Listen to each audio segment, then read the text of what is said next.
Also, the Tsar Attorney General undertaking review to decide whether to prosecute murder suspect Gregory Afoko once again.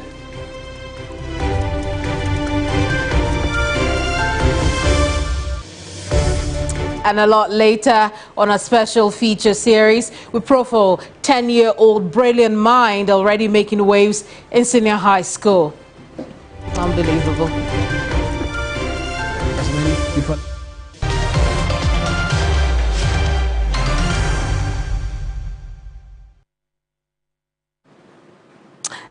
New week here on News Central. I'm Kemini Emmanuel. And I am Mawina Egbeta. The bulletin starts right now.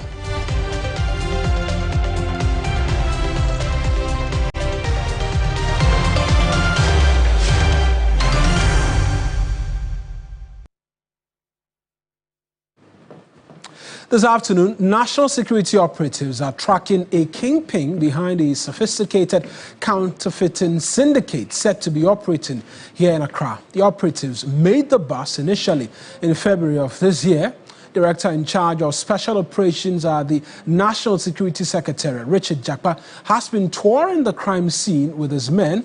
Watch him talk through what they found after assessing the place. And I see this RMD.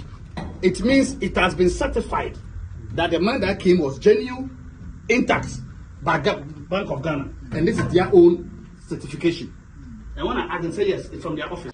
So the question is, what is Bank of Ghana got to do with this? There are boxes scattered in all counterfeit printing houses. Those are not few boxes. No. Something is going on Bank of Ghana. That went on for 8 years. And this aluminum, is it gold cover? Which one? This one. That's a gold bar that they claim they are gold bar they use in duping people. Oh. Okay. Yeah, look at them. Can this one be? Can this one be? That is. Yeah, look at them. You see that they are fading. Fading. You see they are fading. Then the silver is coming out. Yeah. So they coat them. You can see they coat them. So you will see it in pictures and think they are real gold. Yeah. But they are. You see them, they are all fading.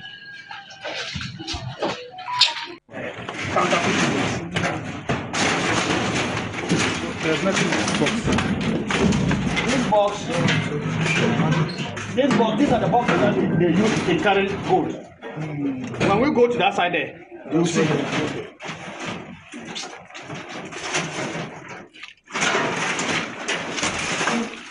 So this is some of the boxes they've already emptied, and this is the reason why I'm serious about it. This one, I brought this from Bank of Ghana. These are Bank of Ghana boxes where they use importing monies. When we print money from outside Ghana, they come in these boxes, and they are found here. How come? And we brought the Bank of Ghana officials here, and they admitted these are their boxes. Okay. And you see this RMD. It means it has been certified that the man that came was genuine, intact by Bank of Ghana, and this is their own certification. And when I asked them, say yes, it's from their office. They wrote this. And I said, so what are your boxes doing in this place? What was their response? They couldn't answer. So you see these boxes, these are from Bank of Ghana. So you see, when they are going to, because they want to give it a weight, they will first of all put a cement bag inside to give it a weight. Then they will put the monies on top. What would the weight do? The weight, because you are going to weigh. It's like a big boy. So and it needs weight. Other one. Maybe they want to send, let's say, maybe $1 billion or let's say 100 million of the counterfeit to ship into this country. And they've declared them that they are certain type of goods. And because in the manifest, you must know the tonnage and all those things. So these ones like this, they will pack them at the back. And then some will have only cement and other things, just empty, no money involved. Okay. So customs will open, they'll check 1, 2, 3. And they'll leave the rest. And so that's Richard Jepa. He's a director of investigations at the National Security Secretariat, bringing into retrospect, really, a number of busts which have been undertaken by the National Security and National Intelligence Bureau. Let's try and walk you through what it is that we've been finding out in the last few weeks in relation to these busts that we've been reporting and telling you about, and really where all of this is headed. And we're going to start off from February 9, really, where the first of this bust at Sapeman happened. A lot of you saw the videos on social media as well. It raised concerns, questions were asked as to when all of this started and how we're now getting to understand it. National security operatives, they uncovered 12 20-foot containers with unspecified cedis and dollar notes at Sapeman. Then from there, we moved on to March 5, where this time, National Intelligence Bureau officials were the ones seizing a loaded vehicle with about 120 slabs of cocaine with street value of $150 million en route on the Cape Coast Highway. That was on March 5. Then on March 27, another NIB bust, this time same subject matter in relation to cocaine, 3.3 tons valued at $350 million headed to Accra from the Western region. And then yesterday as well, National Security returning to the Sapeman location where they found money boxes belonging to the Bank of Ghana, fake currencies and fake gold bars at Sapeman warehouse from its February 9 bust. Let's take you over the phone lines right now. Dr. Victor Doke is a lecturer at the Kofi Annan International Peacekeeping and Training Center and also a security analyst. He's joined us via the phones right now. Let's pick thoughts from him. Doc, thank you very much for speaking to us. 3 busts, or now we should say 4, we're seeing. Can we describe all of what we're seeing as proactive intelligence architecture on behalf of the respective institutions, or we're seeing a lot more rampant activity by these illicit operators, reason for which we're seeing these busts? Well, thank you very much, and good to you and your listeners. I think with regards to your question, yes, because by and large, when we look at the characteristics for to measure success of the security sector, i.e. against the national security and the other. One would have to say that transparency, accountability, and proactiveness, as you mentioned, with regards to how, they quickly act on intelligence, they make busts such as these, and then see, quantums of illegal drugs and whatnot. And then also not just see them, but carry the media, the fortresses, which is very important, along with regards to the operations, okay, which is normally not done. But because of what the national security wants to achieve with regards to being transparent, from where I sit, it's the good direction. Now, with the number of busts made within this period, tells one that there has been some cartels in operation for some time. Okay, now it will only take a robust mechanism put in place by security agencies to work on these, operations by these cartels. It will take intelligence gathering. It will take measures that have been put in place with regards to robust systems. Okay, for these busts to be on end, and then the perpetrators being arrested.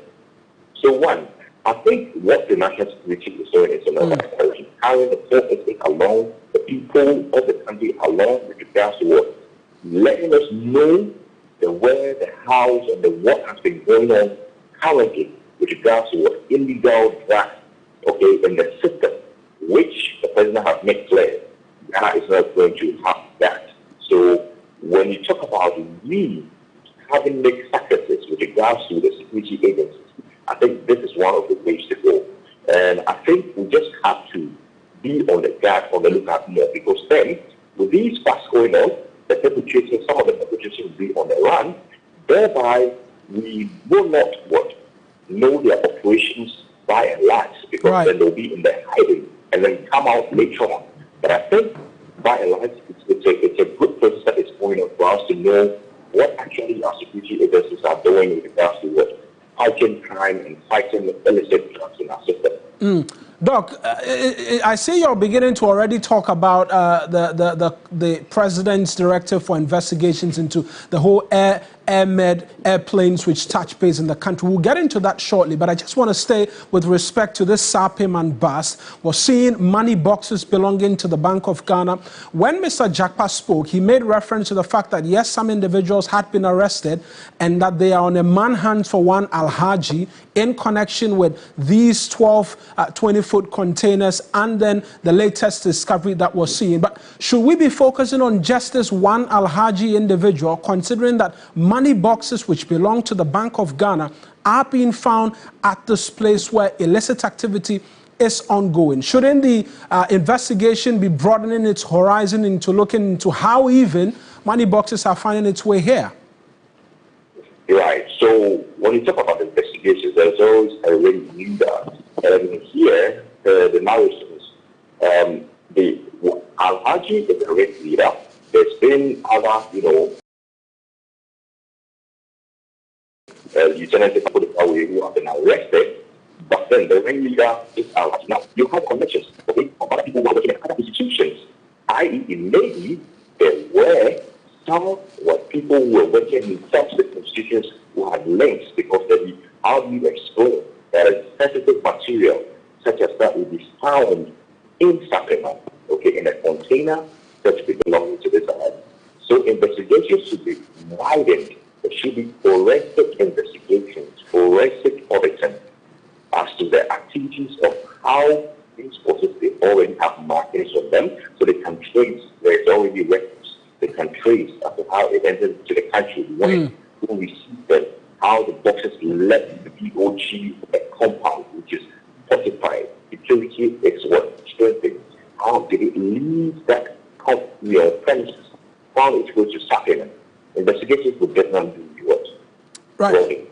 Right, Doc. Now I want you to hold the line for us, and then we'll try and get into these conversations in relation to the airmed planes which arrived. That allegation which has been made by the ranking on the Defense and Interior Committee, Reverend Ntim Fojo, doubles as a member of Parliament for Asin South. I just want to walk viewers through really what his claims have been, what the government's response have been as well. And so he, on the 1st of April, addressed a news conference where he, amongst many other things, said that they had discovered that there were 2 planes that came into the country which were carrying suspicious items, and we're going to walk you through the claims he made at that press conference, starting off with the airmed flight N823 AM.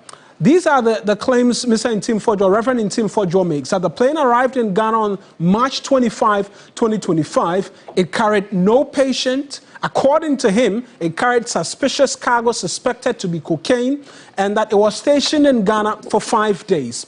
Then, with regards the Kavok Air Antonov, I should say, AN12B, he makes the argument that he arrived on March 12, 2025. That's the date of arrival. That particular aircraft was stationed in Ghana for 12 days. It departed Ghana on the same day as the airmed aircraft and headed to Gran Canaria Island. Now, the government, we know, the president had directed for investigations to be conducted into this matter and asked for cooperation from Reverend Ntim. But Felix Kwashiofos, who is Minister for Government Communications and government spokesperson as well, following that directive from the president, laid bare a number of facts with respect to the allegations that had been made. And this is what he had to say. Amongst many other things with respect to the Kavok Air airline, he said that that plane arrived in Ghana on the 12th of March after securing landing permit.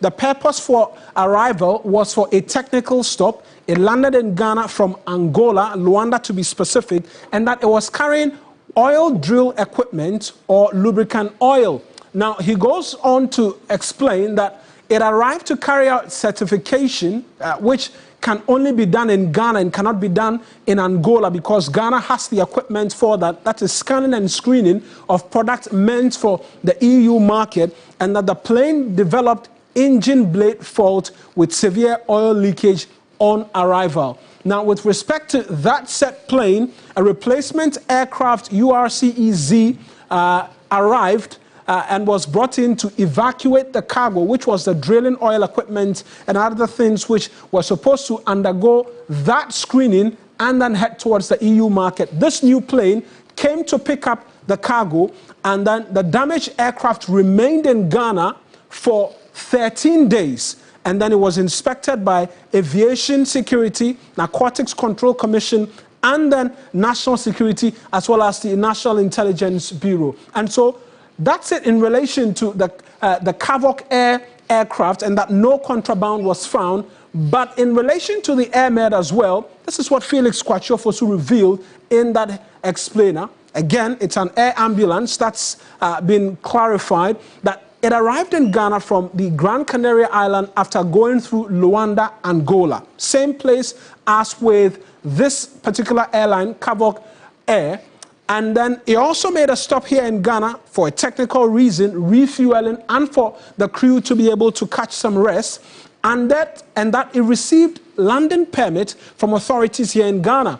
It developed a tie burst and difficulty with landing gear when it arrived in the country, and that another aircraft, N864, arrived on the 22nd of March with tires and flight engineers from Luanda, and that it departed Ghana on March 25 after inspection, and that no contraband was found. I want to return to you, Doc, with respect to these details as we have it, and the subsequent allegations that we've seen. The government continues to make the argument that there was nothing on board these aircraft and that it went through proper certification. The minority member continues to make the argument strongly that indeed they have reason to believe that there was contraband on board these aircraft. Where do we go from here, considering both sides are on a standoff and there's a lack of cooperation to investigate and bring some level of clarity to this matter? Well, I think what we can do is now, we've seen some videos the Honorable Minister for Communication has released on behalf of government, and then I'm sure on behalf of the security agency. Now, ideally, we should have the technocrats themselves, that is the security agency, who went there to conduct these searches, to come out with also with their statements for the public in general to know. It is not just going through the government communication machinery, but then you have the technocrats themselves who are also doing these investigations and coming out with communications. Now, a little more details with regard to the activities of these two aircraft, the pilots, the crew members who came, and have the technical features and all of that, and then also departure from the time they came and the time they left. From what we have seen, we are all seeing on the ground what is happening. The repairs, the officials of the Ghana airport security and people going in there to conduct the investigations and whatnot. I think a little bit more needs to be done with regards to the information sharing, giving out information, come back with details for us to put one or two together. Now, collaboration with regards to the lawmaker and then the security agencies. I think the lawmaker made it plain. Now, when you make your claim like this, with regards to you having credible intelligence, then it means you have done you have done a very research work over time to ascertain and have concrete evidence, i.e. videos, pictures, movements, and whatnot to support your claim. Now we haven't seen anything from the part of the lawmaker. Okay, so then the government has only come out with certain videos and information as to how the plane landed and whatnot. We don't know, details about how it left, where it went to when they left the shores of Ghana. I think those information also need to come if they have it, and we can ascertain. Now, the law needs to understand that if and only if it didn't have concrete evidence and it came out with these claims, then it needs to know that this could amount to misinformation and disinformation, and the law will be applied. But if we have the concrete evidence, I think in the good of protecting Ghana and making Ghana free from illegal activity, any good citizen, hereby the lawmaker, will put up evidence down for the state security to act on it.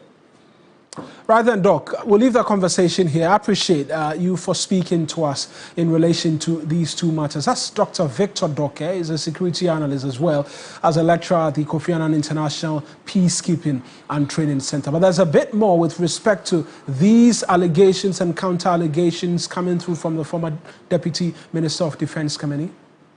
Indeed, the former Deputy Minister of Defense and member of the Defense and Interior Committee in Parliament, Kofi Annan, says the burden of proof lies on the government to prove that AirMed did not lift any illicit drugs as being speculated. He also described as needless media attacks on his colleague in Team Fojo.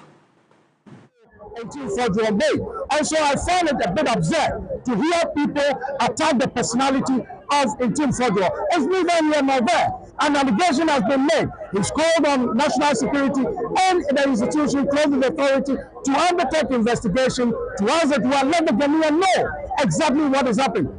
Is that a crime? The concern now is that he who alleges must prove, and so they want Reverend Intim Fojo to prove his allegation. The Reverend Intim Fojo is saying that the aircraft was an air ambulance. We were expecting to see patient in there, or after leaving, because it landed on 20th of March and left 25th of March. And what is even funny around the whole incident is the fact that we are told, and there's a common knowledge, I read it on social media, that the day the aircraft left the tarmac of Kotoka International Airport, there was a total blackout. Does that not call for a lot of questions? We are asking questions. We have the right as members of the Defense and Interior Committee to ask government questions. And that is exactly what we are doing. Government must allow institutions to work. This does not call for attack on the personality or on the person of Reverend Intim Fojo. We are asking questions and we want answers. On the Committee of Parliament and as a member of the committee, do you have evidence to back the claims? Well, do you want me to show you my evidence? We are on it. And when push comes to shove, Ghanaians will know where we stand. Thank you. Now, the Attorney General, Dr. Dominic Ayine, is undertaking a review to determine whether the state should prosecute murder suspect Gregory Afoko, despite being tagged as a prime suspect in the murder of politician Adams Mahama. The state has been unable to secure his conviction, with the last trial ending with a hanged jury.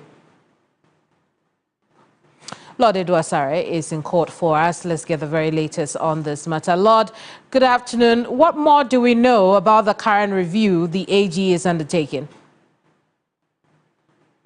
Recall that at his first media engagement, the Attorney General, Dr. Dominic Ayine, did highlight and announce essentially a number of cases that he was discontinuing for various reasons.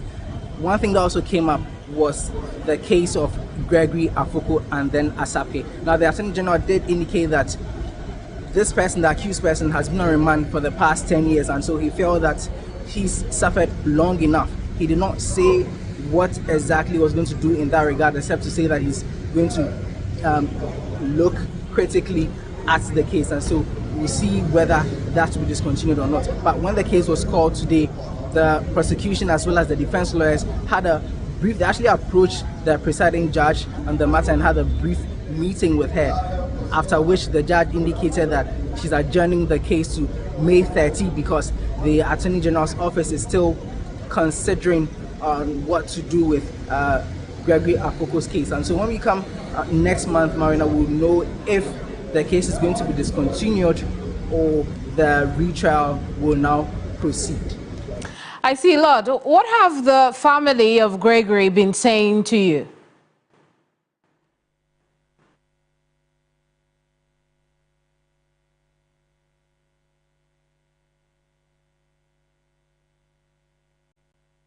There, but Lord, I mean, while we couldn't hear that, we hope that we can fix the lines and then speak to you. But let's try again. We also know that you spoke to Gregory Afoko. What did he say to you?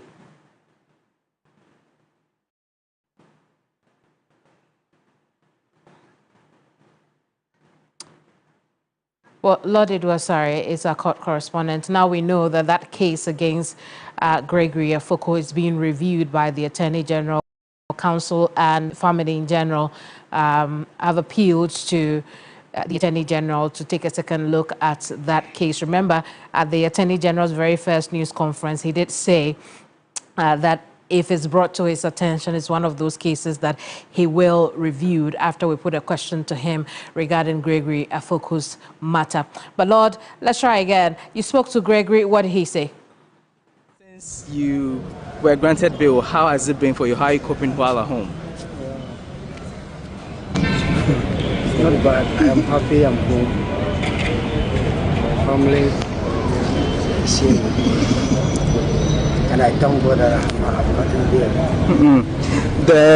The judge was saying that it's been adjourned to May 30, you heard, because the Attorney General is still considering what to do about your case. Are you hopeful that perchance maybe the case will be discontinued? Honestly, I can't tell, because from the onset, I have not committed anything. I have not committed a crime, but they still kept holding me for all these years, 10 years. So I'm sorry. I'm sorry. I don't know what the judge will say. Okay. Well, Lord, we'll leave it here for now. Thank you so much. We just heard from Gregory Afoku in his own words. But more and other small from the law courts. What else are we looking at? Absolutely. Well, the clock is ticking. 10 days. A lot of people have been working the math since the president asked that the Chief Justice write in response to it's 10 days already. Petitions which were seeking her removal. We're going to just try and walk you through it and stay on legal matters with respect to how far we've come and why today appears to be quite significant for a lot of people who've been checking their calendars with respect to what's been happening in relation to that. And so March 25, that appears to be a very interesting date, because if you go back to that story about Air Med flights and all of that, the allegation was that now it's been substantiated by government that the flights left the country on the 25th of March. Well, that's the exact same day that we got wind of the fact that the president had referred 3 petitions to the Council of State demanding or urging, asking that the Chief Justice, Her Ladyship Gertrude Saba Tokon, be removed from office. Now, on the 27th of March, 2 suits, we understand, were filed challenging the president's referral to the Council of State. The basis of that challenge was that the Chief Justice had not been given the opportunity to be heard with respect to those developments. And so those petitions were filed, one by Echo Vincent Asifo, Old Tafo Member of Parliament, and there were questions asked. In fact, we read legal opinions from different individuals who were asking, how was it that the 2 individuals arrived at the conclusion that the Chief Justice had not been given the opportunity to be heard? It even brought about legal conversations as to whether or not in the entire process, whether or not the Chief Justice must be heard in that determination of the prima facie case, or whether or not when that is determined, then she can be heard. But on that same day, the Chief Justice had cause to write to the President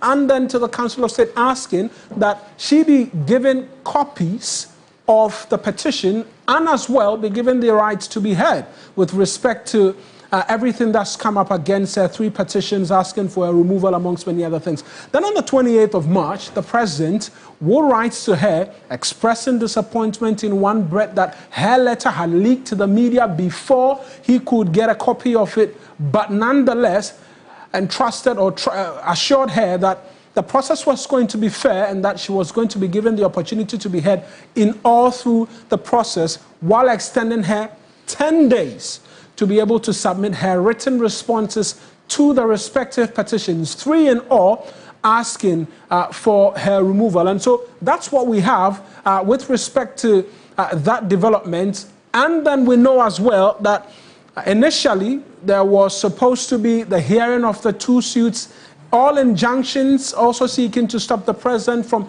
proceeding with the constitutionally mandated processes, but it was adjourned, and that adjourned date is April 9, which is Wednesday. The Supreme Court will seek to hear the 2 cases challenging the ongoing processes for the removal of the Chief Justice. And so Wednesday, 9th April, is a date for all of us to watch I want to keep our eyes keenly on with respect to development in or at the Supreme Court. But that's the latest. A number of you have worked the math, say that the 10 days is up today as to whether or not she's written her response to the president just as yet. We'll soon get to know. But we're going for our very first break here on News Central. Now, when we return, we have a bit more stories for you, including that 10-year-old student already in SHS2 at Mfantipim says that he looks up to Chachuchi Kata and amongst many other things is doing wonders. We'll bring you full details of that if you stay with us here on News Central. Please do stay.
million euro road project completed in less than a year is fast deteriorating. Contractors say the illegal activities of drivers is to blame for this trend. Here's an interaction between the minister and the truck drivers on the road. Now we as I say, now Ebanu says as be through.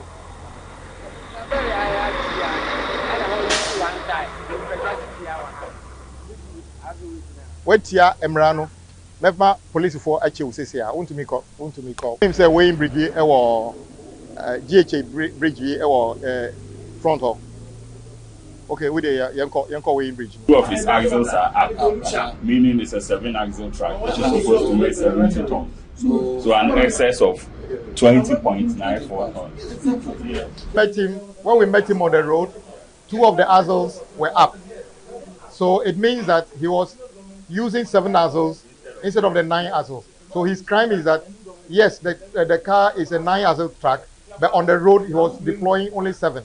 And in that case, it means that the weight in the car was affecting the road more than it should be. And that is what majority of them do. All right. Chief, I think let's go. Let's allow them to do.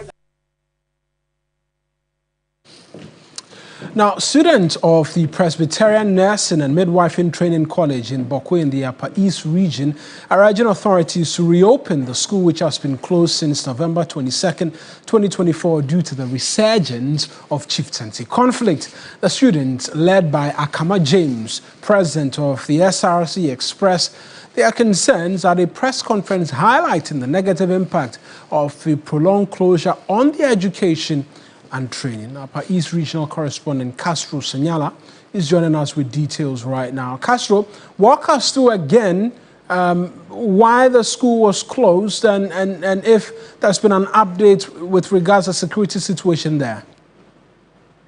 Right, so Eric, Bawku is currently very calm. It has been calm for the past few weeks. We have not really heard anything untoward as far as the conflict is concerned.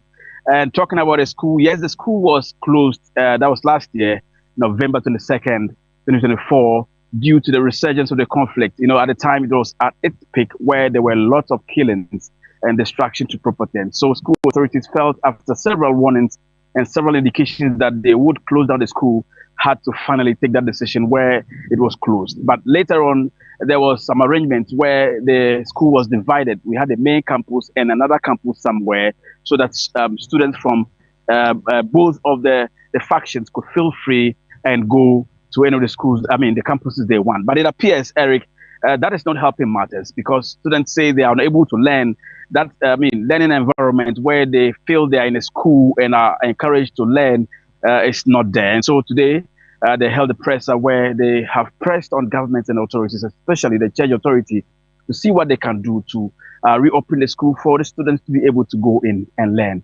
Eric, the major concern is that the final years, for instance, are preparing feverishly for their exams. And for that matter, there is a need for them to have that environment to be able to learn. And so the students say that the 2 factions that are in this conflict should put away their differences. And they've been very, very passionate about that core.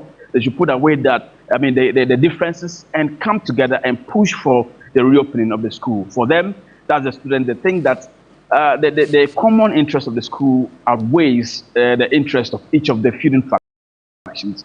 And for that matter, they should put the differences away and let them come on board and then push for the reopening. Because there's a need for the country to produce top-notch health professionals. And the school is one of the many schools in the country that is helping to bridge the gap as far as the need for, for professionally trained nurses in our hospitals is concerned. And for that matter, the students think that if the closure of the school continues, then that means they will be hurting.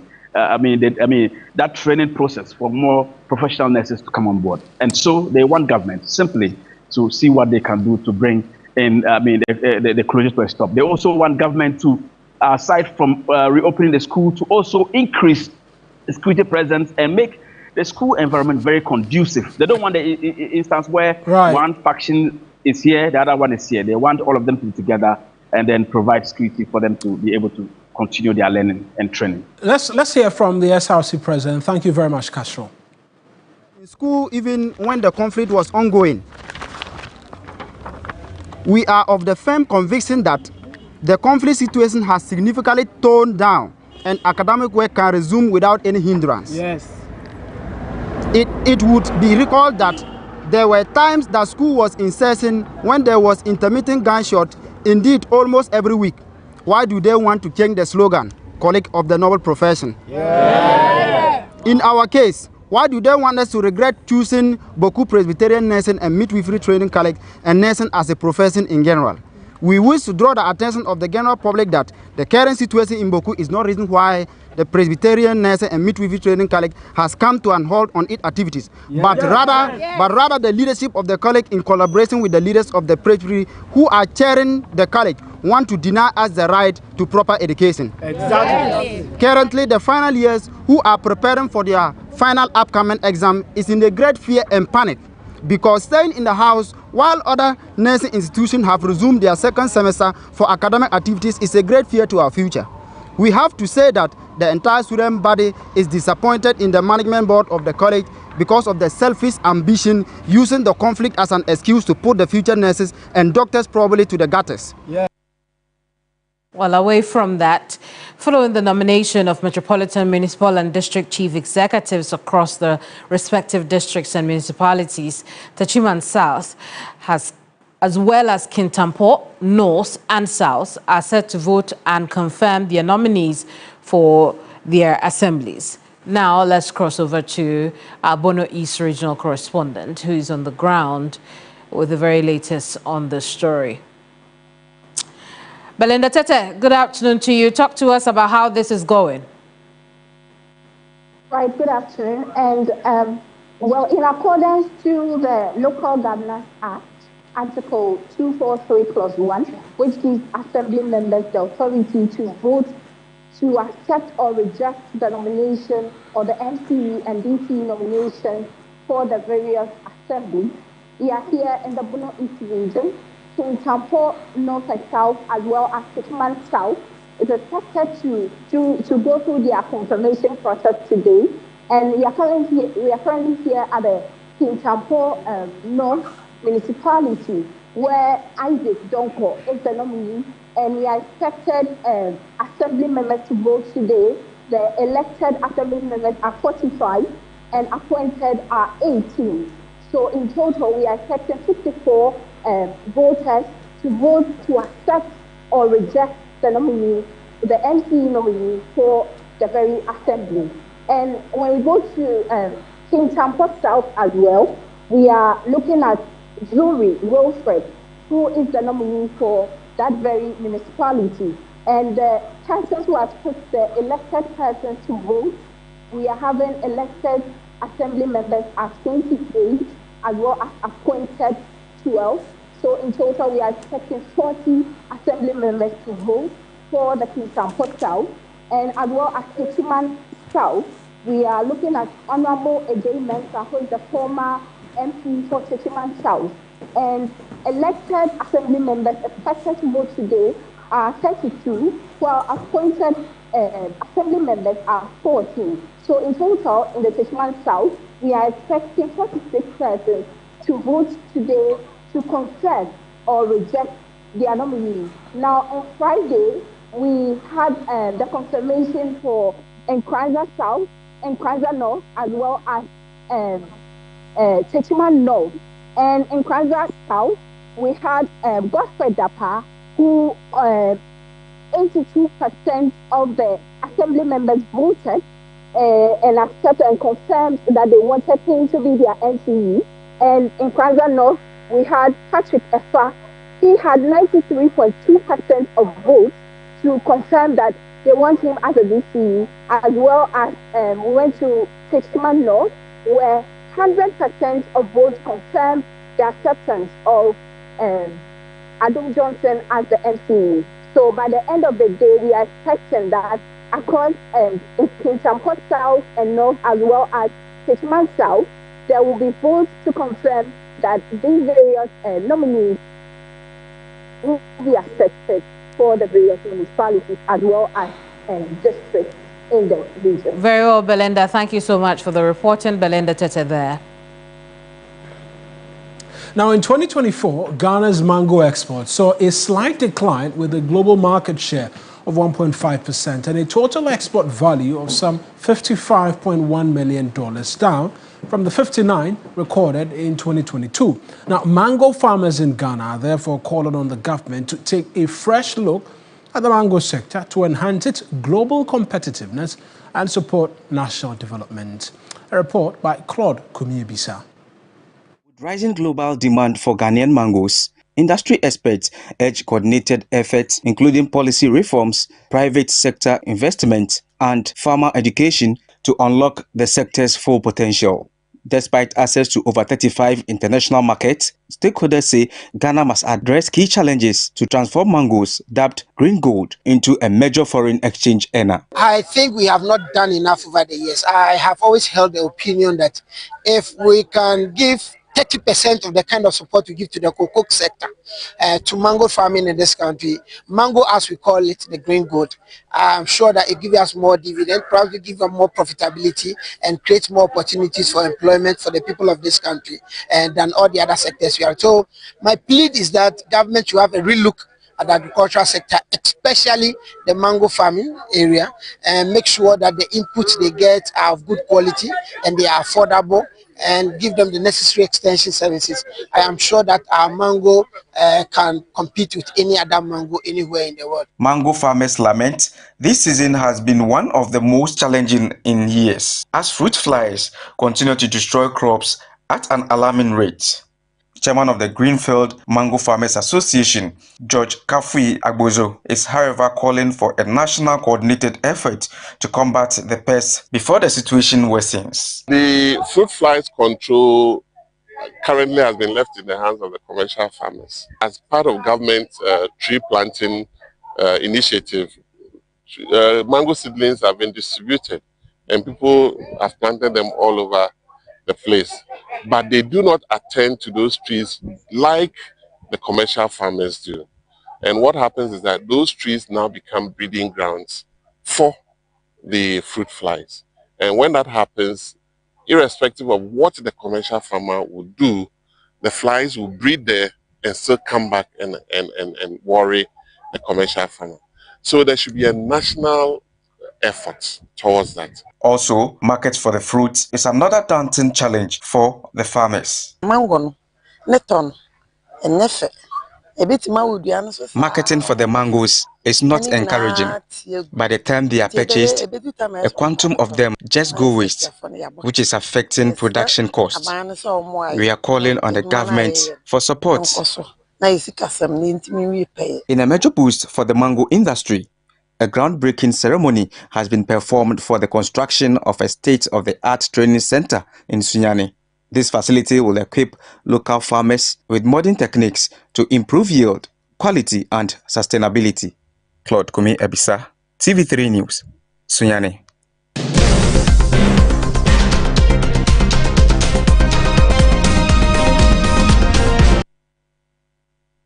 You're so live here on News Central. We're going for another break. Yes, you're looking forward to that story of the 10-year-old brilliant chap at Infantipim. We'll give you details of that if you stay with us here on News Central.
Welcome back.